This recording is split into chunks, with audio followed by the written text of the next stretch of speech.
ఓం నమ శివాయ, శ్రీమాత్రే నమః. ఈరోజు శ్రీశైల మహాక్షేత్రంలో మకర సంక్రాంతి సందర్భంగా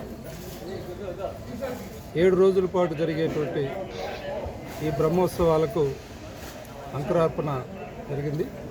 యాగశాల ప్రవేశంతో భారతదేశంలో ఉన్నటువంటి ఏ ఒక్క క్షేత్రములో లేనటువంటి ప్రత్యేకత ఈ శ్రీశైల క్షేత్రంలో ద్వాదశ జ్యోతిర్లింగ సమేత, అదేవిధంగా అష్టాదశ శక్తిపీఠ సమేత మల్లికార్జున స్వామివారు, ద్రవరంబ అమ్మవారుల యొక్క ఒకే ఆవరణలో మరి నెలకొన్నటువంటి క్షేత్రంగా భారతదేశంలో ఉన్నటువంటి ఒకే ఒక్క క్షేత్రం.